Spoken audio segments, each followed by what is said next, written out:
hey, tonight we're just going to be asking questions, and I'll just help you out as much as I can. We haven't done one of these in months, and so I wanted to take some time to do that. I decided that a couple of weeks ago that tonight was going to be the night to do that. So, all right, hey, just to get us started off with, I'm just going to noodle around and play a little bit. Hopefully y'all can hear that all right. Let's see. Oh, that's probably a little too much for you.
There you go, a little bit of blues to get us started off with here in the key of A. I was just noodling around there in the key of A. All right, so let's see if we can get some questions. Here's the deal. If you, as you're going throughout your learning, you want to not let anything stop your learning. I don't care what it is, you're trying to learn something, you just can't get it. Hey, welcome to life. You're going to bump into that wall 1,000 times in your guitar learning journey. The secret is to go around it, to just go around it. Just determine that wall, whatever it is, whether you're trying to learn scales or soloing or something like that, just determine that that's not going to stop you. Here's the deal. Determine that nothing is going to stop you. And then you just keep going around it. You keep going around it. And you'll find eventually that these things that were big roadblocks for you end up being something that just gets solved in a couple of weeks or a couple of months later with some knowledge that you didn't have before. That's how it works in guitar learning. So if you have a question, go ahead and let me loose on it here. Let's see. David Patrick says, I'm wondering if there's a small acoustic amp for the nylon string you might comment on. I have the Fishman Loudbox Artist that works great for steel string acoustic. Yes, those Fishmans are great. AER amps are great as well. Those are amazing with acoustic sounds. Another one that I've had heard some great things about is kind of I'm going to botch the name. It's like Heinrichsen or something like that. It's a small little amp, Heinrichsen, something like that. Now, as far as the nylon string, I'm assuming that you're trying to get maybe a classical something like this, or maybe a Godin nylon string or something like that. Those should work just as well through your acoustic amp, but you just have to EQ them a little bit differently. You're going to have to, on guitars like that, I like a little preamp. I've got a little, gosh, I don't have it here with me, a little preamp that I use with my nylon string, the Godin, and it is a little ART old, it's an old preamp. If you look down, I'm not even sure if I have my equipment list still in the YouTube description, but on the older videos it was. I'll try and put it in there. It's a little ART tube amp, preamp, and that really was the secret magic sauce on my Godin nylon string, because those little bridge under saddle piezo pickups end up being really brittle sounding, so you needed something that's warm, a good tube amp to warm that up, and that'll help that sound out quite a bit. That's what it did for me. Hey, Mike Cruz is asking, what would be a good chord progression for beginner loopers to start out with? Okay, great question. Okay, well, if you have a pen or a pencil or something like that, I can give you several good progressions. If you want to do, I would say the 1 6 minor 4 5 in good guitar keys like C, G, A, E, and D are going to work great for you. Now, I did a lesson, probably just 2 lessons back on the top chords in any key. You might go back and look at that lesson because that lists that progression out there. So I would say 1 6 minor 4 5. If I was in the key of G, that would be a G, E minor, a C, and a D. If I wanted to start jazzing that up a little bit, I might start to add major 7th. So I would go like maybe a G major 7th to an E minor 7th. To maybe a C major 7th, to maybe a D 9th. That would be a good little progression to get more of a jazzy sound. If you want to sound more of a pop sound, let me get my guitar in tune. Change the strings on my guitar. I'm trying out these new Diodario NYXLs, and so far I really like them. But yeah, I did just change them, so they're still a little stretching a little bit. If I wanted to sound more pop, I would do maybe a G2, maybe an E minor 9th. Maybe instead of the 4 chord, I could do a C2, but maybe I could also do an A minor 7th. Maybe a D 9th, or D suspended, that would be better. Something like that. I did a session on money chords that you might want to check out.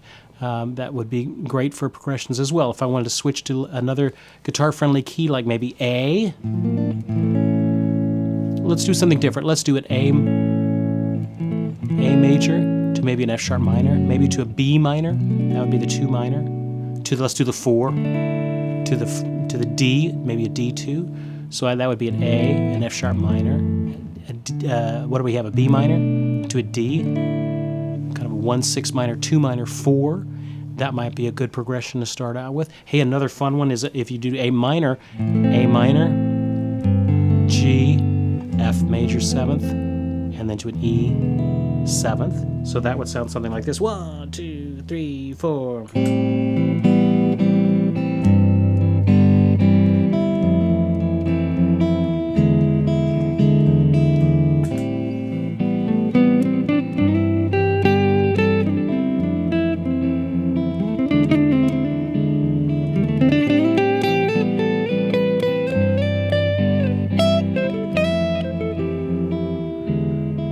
And you can play your A minor pentatonic all day long over that, and that's a great little progression. Cool. So those are some progressions to sound out with. Hey, thank you, whoever gave the $49.99 there. We do have the super chat going on tonight. I really appreciate that. Anything that you can, if you like the work that we do, please subscribe, and anything that you donate, that helps the work that we do to put on these things. Henriksen, Neil is saying Henriksen. Yes, that is the amp. That is the amp for that. Good. That must be Tillman. Tillman, my good friend Tillman. You gave that. Thank you, Tillman. You were a blessing. Okay, Jerry is saying, should I stick to learning strumming and changing chords before doing anything else? Well, strumming and changing chords is the meat and potatoes of guitar playing, so you shouldn't, avoid, going on to other things. Always be looking at other things, but the meat and potatoes of guitar is strumming and chords. So if you can get that down, then you're able to do all kinds of great things, and you can go to jams, you can do all kinds of stuff with just chords. So I would work on, make sure you know your basic chords. If you're not sure of your chords, hey, if only we did a free session on this. You can go to our guitargathering.com, look underneath, I believe it's freebies, and you can download our chords you need to know pages there. And that will give you all the chords. There's 4 pages of chords, which are most of the chords I've played in my entire professional life. So you might check that out. We also did a series on the chords that you need to know. So that's check that out. That's all free. It's all YouTube. It's all free. So I would recommend doing that. And as far as changing chords quick enough, that's always a tough thing for folks. Because if only, songs went...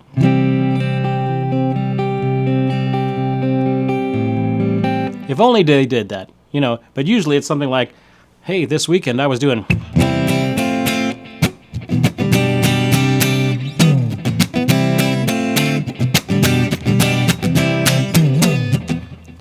Chords unfortunately move fast sometimes. How do we speed that up? Well, if you got 2 chords you're trying to work between the chord change with, like maybe this C and this D minor. Hey, there's little games that I've learned from other guitar teachers, just... time, how many you can do that, how often you can do that change within 60 seconds, 1 minute. Okay, and it may be just back and forth, do them correctly. You want to land the chord as a unit, not as finger, finger, finger. You don't want to do that.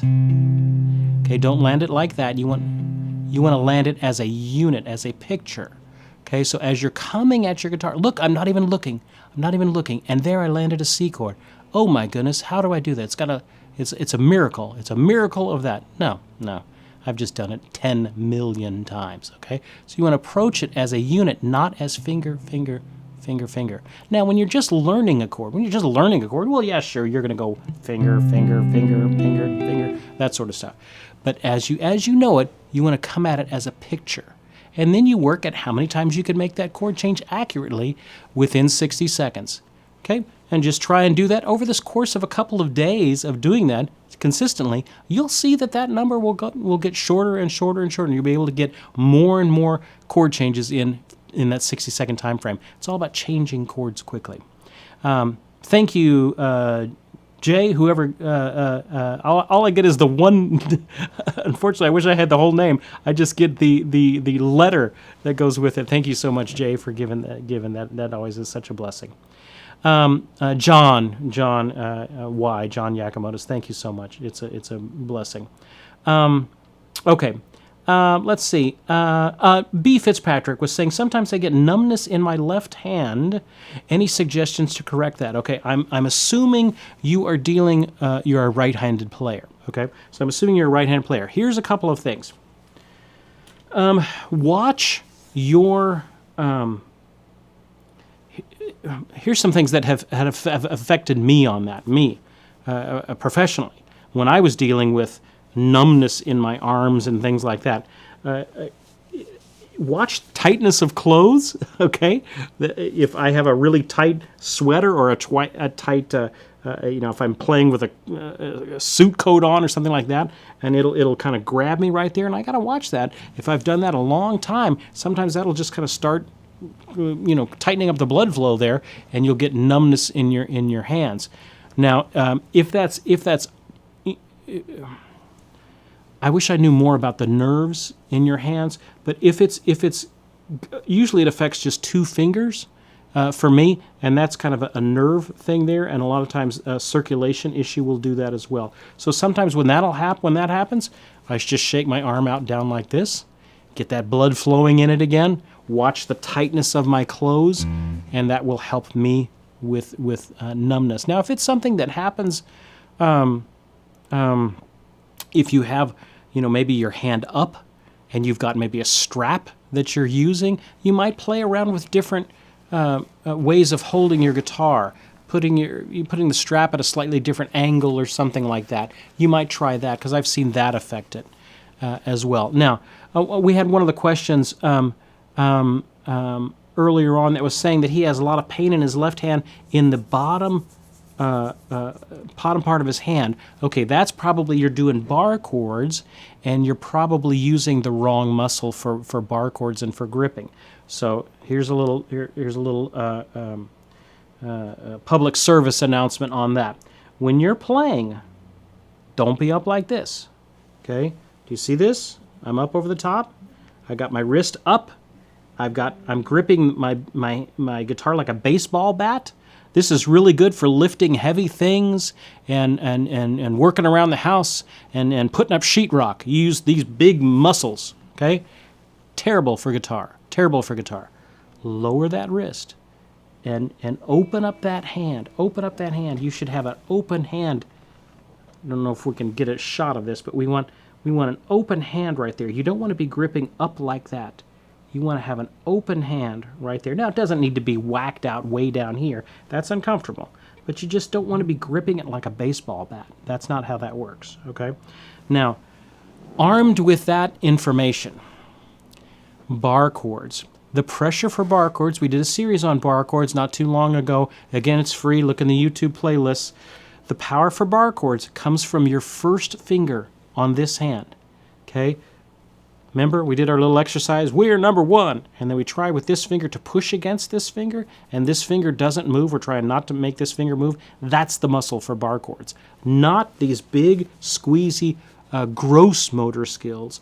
We need fine motor skills. So do these little bar chord exercises, finger strengthening exercises of the pressure for bar chords is not pulling back.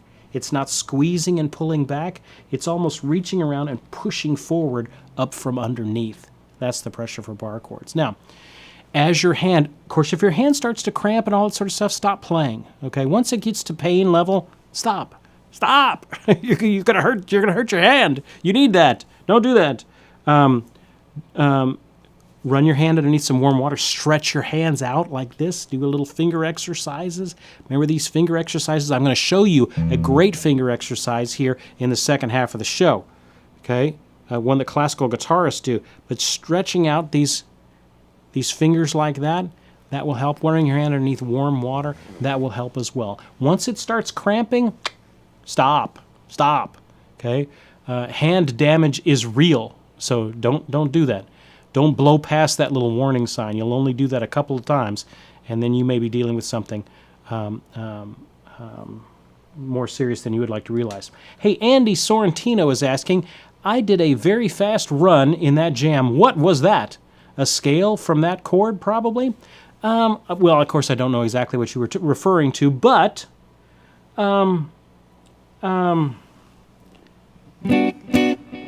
we were doing, what was I doing, an A?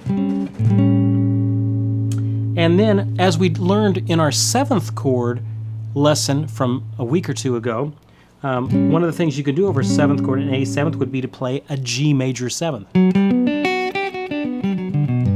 So one of the licks I did over that A7th was I did this little G major 7th arpeggio. F sharp, G, B, D, F sharp. do a little sweep picking stuff, and you've got something fancy.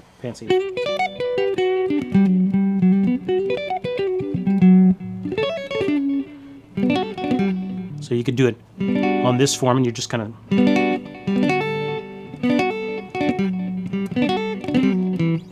that was one. Another one I did when I went down to the F sharp 7th in that, I did this little... Sorry.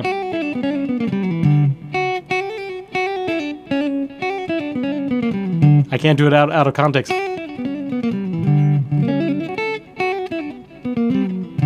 Which is kind of a, what is that, like a B harmonic minor scale?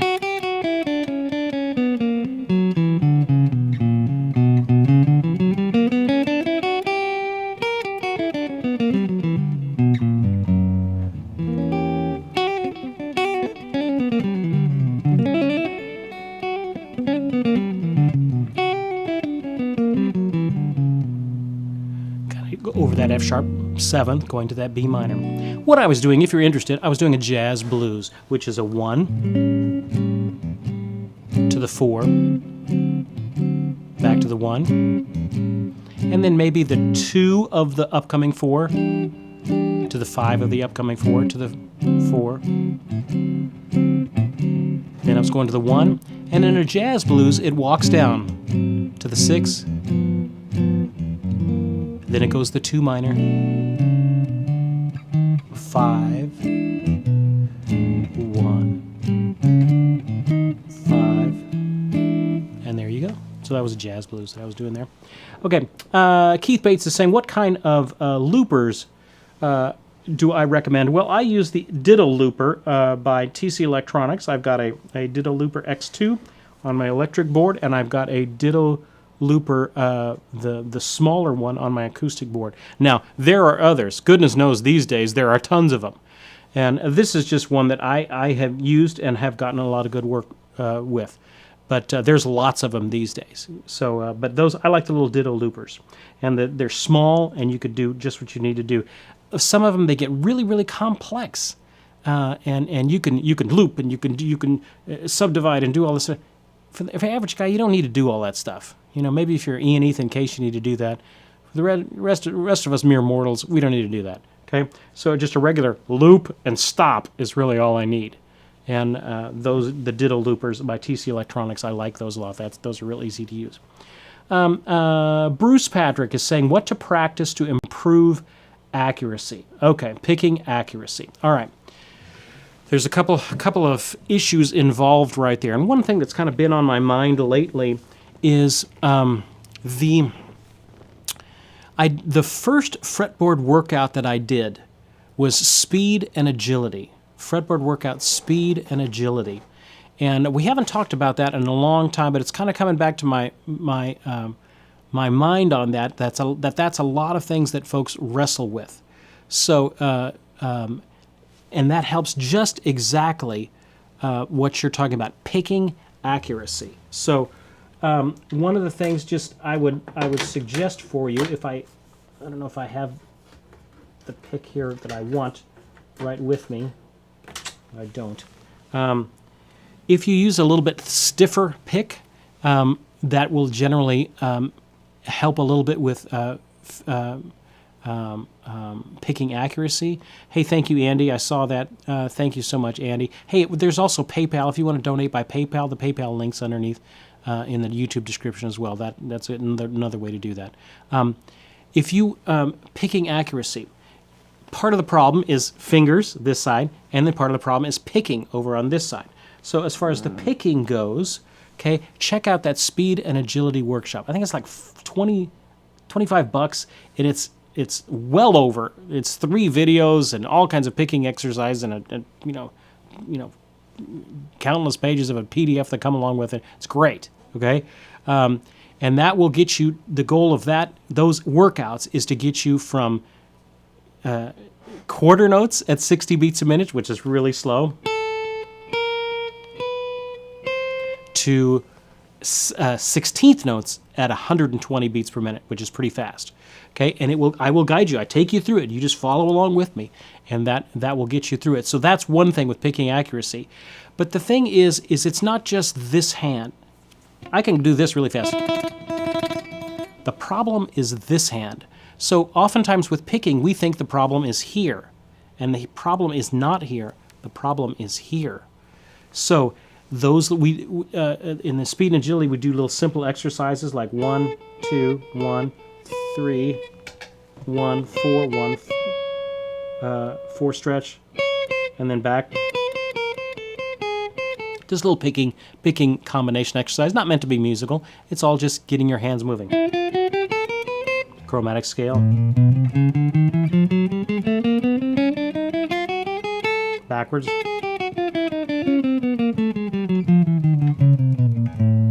And I take you through it, and when we practice together and we get you up there. So there's little exercise like that, chromatic scale, doing regular scales, but clock yourself, okay? Put yourself on a metronome. I got a metronome on my watch, on my phone right here. Okay? 78 beats per minute, clicking away. Okay? And then I'll do that for a while, and then I'll raise it up. 84. Okay? Raise it up. And you work with a metronome all the way up. And that's how you build picking speed and accuracy. Here's how you don't do it. Wait a minute. No, I'll get it this time. You're going to be doing that for 30 years. Don't do that. It's slow, methodical climbing up the mountain. I do it at 60. I do it at 62. I do it at 64.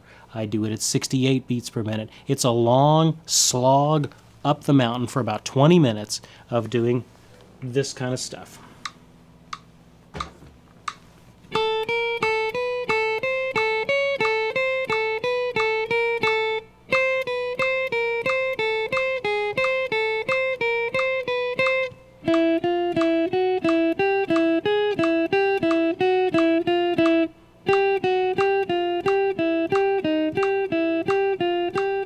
But Steve, that's so boring, and then I move it up 4 clicks.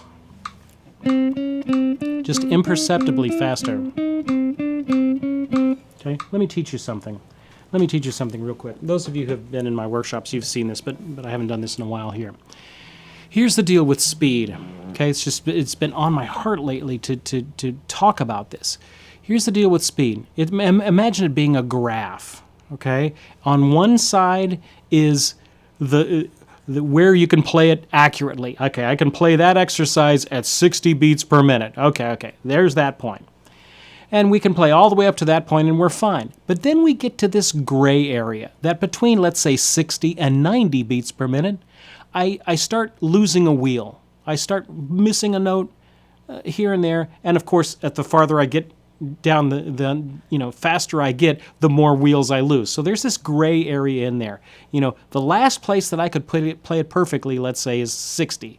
Okay, and then I get into this gray area where I can kind of play it from maybe 60 to 90. And eventually I get to a point, let's say it's 90 beats per minute on whatever I'm trying to play, that I just can't even start it. I can't even start it anymore. So there's 3 points on this graph I want you to think about. Where the last place I can play it perfectly, then this gray area, and then this one area over here that is where I can't even start it anymore. It's so fast.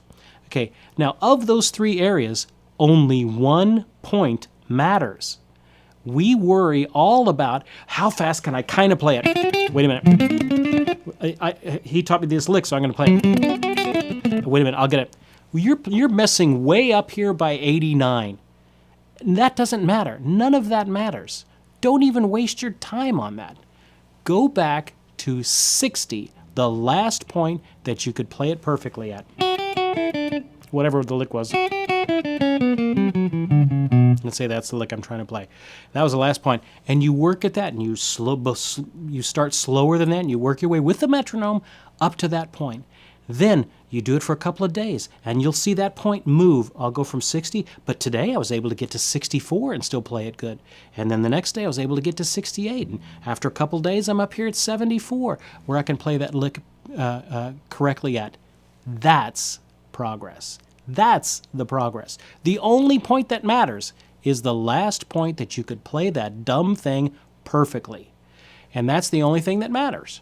Okay? So don't even worry about, well, this time I'm going to play it really fast. No, I'll get it to, no. None of that matters. Don't even waste your time on that. Okay? Get with a metronome, get you a little pad of paper, said today I made it up to, starting beneath where you're going, then today I made it up to 68 beats per minute on this whatever lick you're working on. Okay? And then you go spend 5 minutes on it the next day, and you'll get to 72, and you'll watch that line move. That's how you do it. It's slow, methodical slog of a process that, but over the course of a couple of weeks, boom, baby, you are moving a lot faster.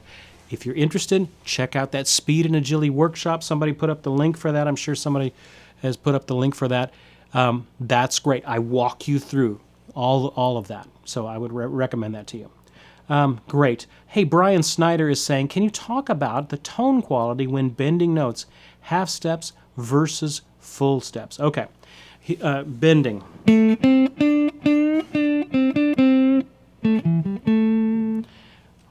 Half step bend. A lot of times when we bend and when younger players bend, they just kind of bend up. They just kind of bend up. Okay? Don't do that. You bend, Larry Carlton teaches this, you bend to a pitch. That's the pitch I'm going for. And I'm going to do a half step bend up to that pitch. Don't know if you're accurate? Grab a tuner. That's an easy way to see if you're accurate. Okay? Get my guitar in tune. Okay, so I play this, it's a D, and I'm going to go up to an E flat. There it is. And you train it.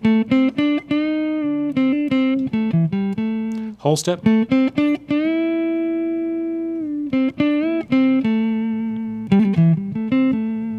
And you practice that. Little scales. He talks about doing a little major scale exercise.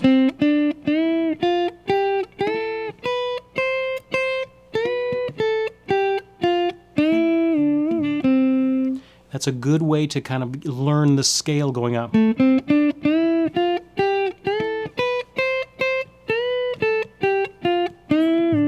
Let me just show you to you. Okay, I'm doing a C major scale. We're in the 5th position, starting with that first finger on the 3rd string C. I go my 3rd finger up on the D. Now I'm going to do a whole step bend up to E.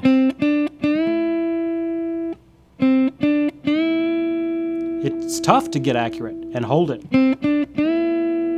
Now, while that's being held, I reach over with my 1st finger, and I catch on the 2nd string 6th fret the F, G, 3rd finger at the 2nd string 8th fret. I do a whole step bend up to an A.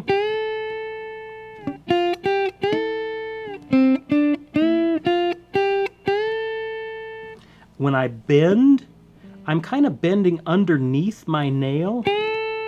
So the nail is pushing these other strings out of the way, as opposed to going over the string, which some guys do as well. That's just tougher for me to do, and you get all these other strings making noise. You hear all these other strings making noise? When I do it that way, when I do it coming up a little bit over and letting those strings go up over my nail, I don't get near the problem with that.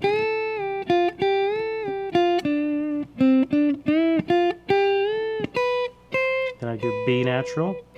C, now I'm up here at the 5th fret, or 8th fret. It's descending now, that's different. C, I go the 2nd string, the A at the 10th fret, but I'm going to bend it up to the B. Slide back to the F, and then I bend up to the E, D, G.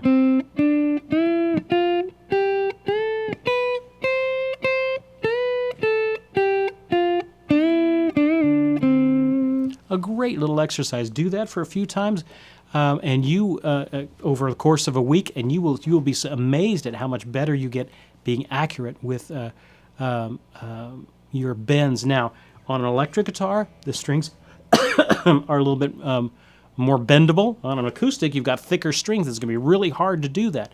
So lighter strings help with bends. Okay, cool. Joe B is saying, can you recommend an exercise to help build finger independence? Okay, I'm I'm assuming you're talking about maybe finger style stuff. So let me switch guitars here for a second, and I'm going to go to my let's go to my classical. Okay, which I changed strings on this one too. So and these nylon strings are even more notorious for being hard to get up to pitch.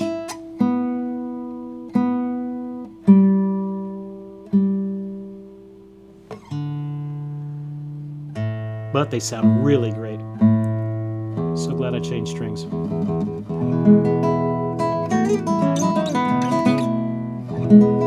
Okay. All right. So here, you mentioned finger independence here. Okay. Some of that is the Merle Travis stuff that we're doing. We're going to be getting into our Merle Travis boot camp next on Wednesday. Tomorrow we will be doing that, and so that's good for building independence too. But little exercises like, let's say you take a chord, maybe a D chord here. We play it all together. And then maybe I can do the D, the lower D note.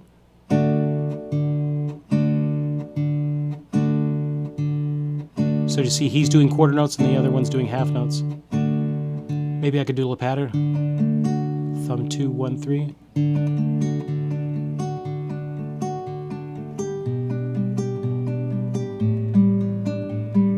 Thumb 2, 1, 3, thumb 2, 1, 3, thumb 2, 1, 3, thumb 2, 1, 3, thumb 2, 1,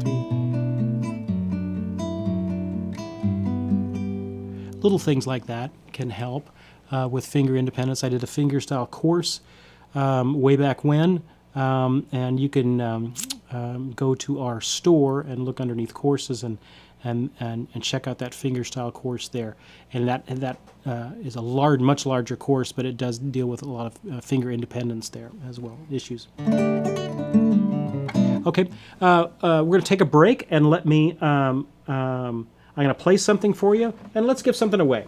Let's give something away. Got some more strings from our good friends over at Slinky strings. I've got some Ernie Ball Slinky Cobalt electric guitar strings. Someone is about to win those. Brad Bow, my good friend, who I've had breakfast with, Brad. Looking forward to having breakfast with you again up in Spokane. Next time I'm up there, which should be Spokane, probably maybe September is when I'm usually up in Spokane. But anyway, Brad, send me your information at service@guitargathering.com. And we'll get you out these strings. So I'm glad you're able to do that. Hey, I wanted to mention a couple of things. In July, okay, what are we now? Beginning of March, vaccines are coming out, vaccines are getting into people's arms. July, end of July, later part of July, we're having our Guitar Gathering 2021 conference. You can go to www.guitargathering2021 and .com, and that will get you all of the information. If you have not been to one of our guitar conferences, I would strongly encourage you to come. They are a blast. We won the Acoustic Guitar Magazine's Player's Choice Award for Best Guitar Camp several years back. And this year we've already got lined up David Greer, one of the best flat-picking guitarists on the planet. Has never been to our conference before, so it's going to be a treat for you guys to meet David Greer. We also have Joe Robinson. I talked to Joe Robinson, Australia's Got Talent winner. He's going to be here with us. I've already talked to Parker Hastings, Thumb Picker of the Year. Parker's going to be with us as well, and we haven't even got to the electric guys yet. It is the week of NAMM. One of the largest music conventions in the world is going to be here in Nashville. That week, for one of our days of our conference, we are going to get to go over to NAMM and play all the new guitars by Fender, play all the new guitars by Gibson, Martin, Taylor, all of these guys are there, and all the pedal manufacturers. There wasn't able to be a winter NAMM or a summer NAMM in 2020, so this is the first NAMM that's coming back, so I can guarantee you it is going to be a blowout to be at summer NAMM this year, because we haven't been able to have a NAMM for a year. So it's going to be really exciting. So there's artist concerts, there's workshops. It's really cool. You're sitting 10, 15 feet away from some of the best guitarists in the world.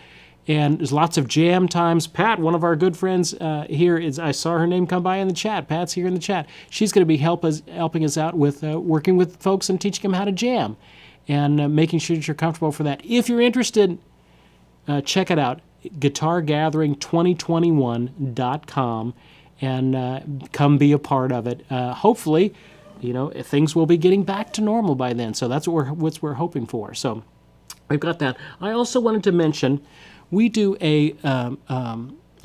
each month.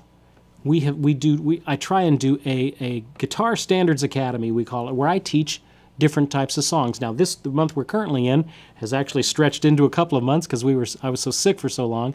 But that's jazz, and we've been learning jazz songs, one of which I'll play for you here in just a second.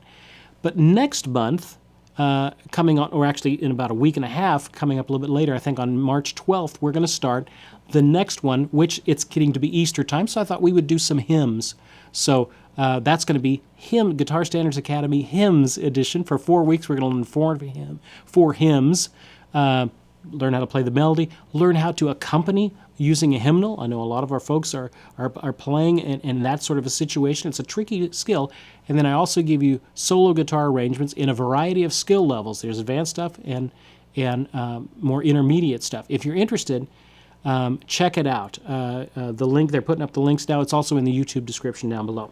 So if you're interested, there's the Hymns Academy that's coming up too, and you can sign up for that. We do Zoom classes with that as well. So I give you, a 10, 15-page PDF, a video lesson of the song that we're working on, and then we have Zoom classes. Let you work on it for a week, and then we have a Zoom class where you can ask questions of me, and we learn the song together. It's great. It's a lot of fun. Those of you who have been through it have enjoyed being through it. So okay, so we're going to play a song with a track. And I'm going to, this was one of the jazz songs that we did this past time, Black Orpheus by the great Brazilian guitarist Luis Bonfa. So we'll get the track going. I'll play a little Black Orpheus for you.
Bit of a short version there of Black Orpheus there, but enough to get us going there.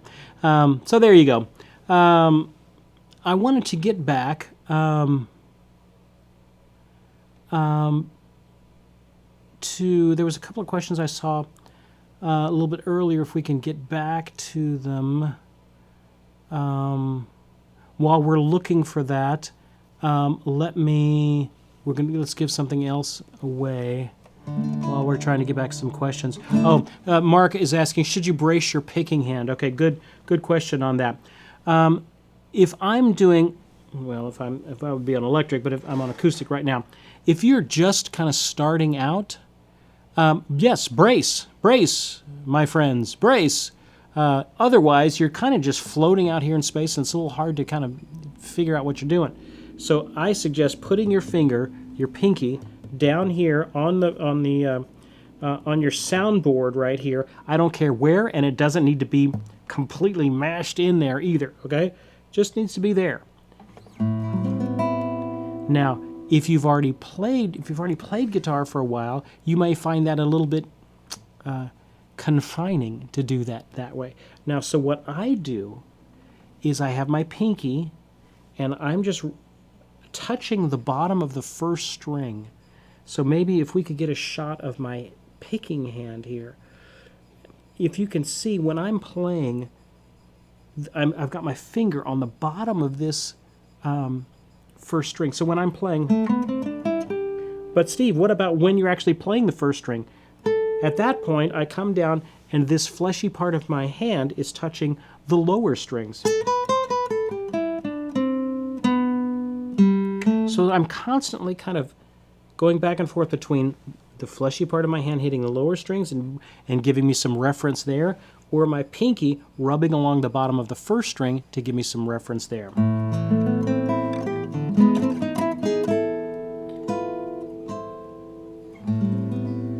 There you go. There you go. Stefan Dixon is saying, do you recommend recording yourself practicing? I do it all the time. I do it all the time. You should see the videos that you cannot see on YouTube of me and my practice videos. Me in my pajamas at 6 in the morning going,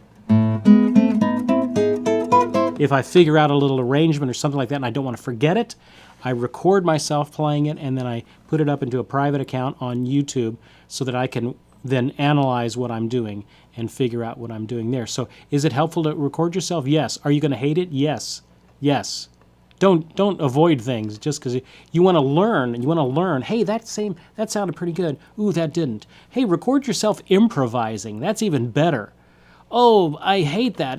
I sound so terrible. Yes, yes. Get over that. Okay? That's just an unhelpful thing. Just get over that. Everybody sounds bad. What you want to learn as you listen to yourself,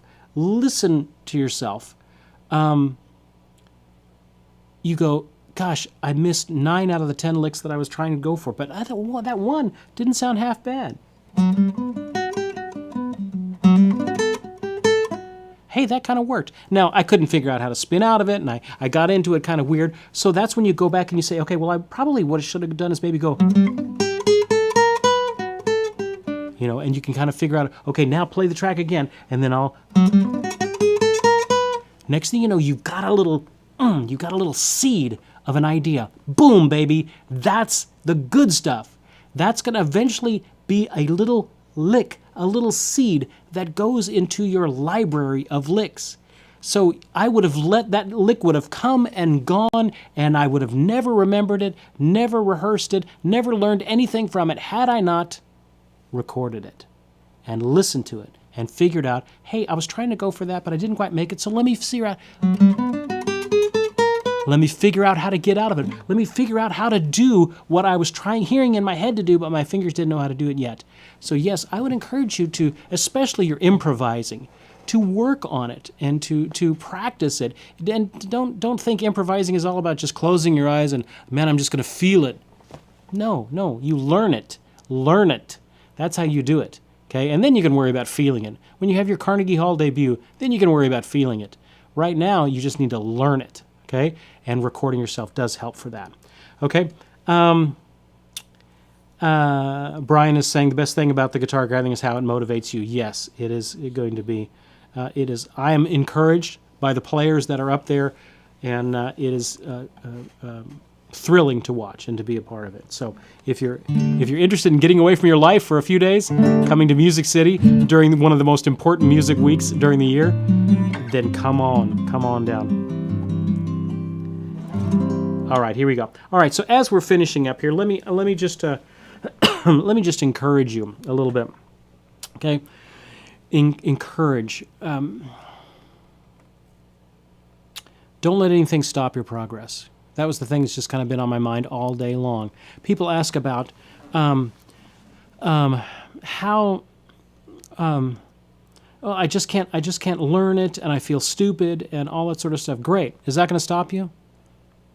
Who's going to win? You just need to decide right now. Let's just all decide together. We're all in here together, right? Nobody's watching. It's just us. Let's just decide together. Is that thing that you're struggling with right now, is that going to stop you? Is that the thing? Is this where your end? Is this where your musical life ends right there at pentatonic scales or whatever it is? Bar chords, is that where it ends? And if you, something inside of you says no, capital no, you're going to make it. You're going to make it. But if you look at that bar chord and you think, I'll never get it, I'll never get it, then you probably won't. But if you just keep knocking at it, keep banging around on it, go around it, boom, you are your best teacher. You know, there's great teachers. I have had great teachers, and I've had not so great teachers. But you know what my best teacher was? Me, sitting and fiddling around at 6 o'clock in the morning trying to figure out how to do something. That's the best teacher that you could be. Determination, perseverance, that's going to be your best teacher. So I just want to encourage you with that. Brian Taylor's asking, what skill level is recommended for the gathering? Well, you got to at least be able to play a little bit. That's probably helpful. But we've got folks of all skill levels. We've got advanced players. We've got the majority of them are just good middle of the road. Know my chords, trying to get better at strumming and jamming and soloing. Meat and potatoes, that's generally where most folks are at with that. But don't feel like, oh, I'm not going to be good enough to come. No, it's not America's Got Talent. It's just a guitar conference. You're trying to learn how to be better. So there you go. Okay, I wanted to play one thing. We were talking about the hymns thing that's coming up, so I thought I'd play a hymn.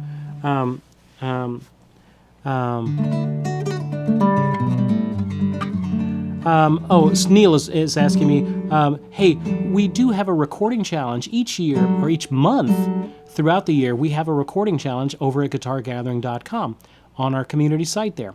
And each year they pick a winner, or each month they pick a winner. And so lots of folks, a dozen folks or so, will submit their recordings of whatever the theme for the month is. I'm not sure what the theme is for this month, since we just got a new month, but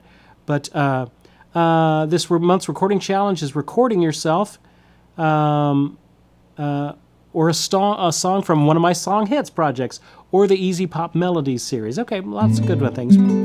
Good, so that's this month's one. If you want to get more information, go to guitargathering.com. That can get you fixed up with that. Hey, if you're interested in guitar in the conference, go to Guitar Gathering 2021. Get all the information there and going there. USS Defiant. George, relearning left-handed is no joke. Yes, it is insanely difficult. Not impossible, though. I would encourage you to look up Billy McLaughlin. I tried to get him on the show. He is a amazing fingerstyle guitarist that had a great, amazing career, and then developed dystonia with one of his hands, and completely just kind of started to lose strength in one of his hands. And as his career and life and livelihood was going down the drain, he decided, you know what, I can still play with this hand. And so he flipped over his guitar and started playing left-handed, and retaught himself how to play over the course of months and months and months, and now he's back doing concerts again and is an amazing testimony to perseverance. So, George, my heart goes out to you. Do the best you can. Don't let it stop you. Don't let anything stop you. Okay, let me play a little bit. This is one of the hymns that we'll learn in the hymns project there. Hope you guys are doing well. Hope you got some things out of this, our time tonight. If you like what we do, please take a second to subscribe. Click that bell notification notification there. That will help you as we go live with different things. This is a little song, "'Tis So Sweet."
Good night, everyone. Hey, keep up the great work in your learning.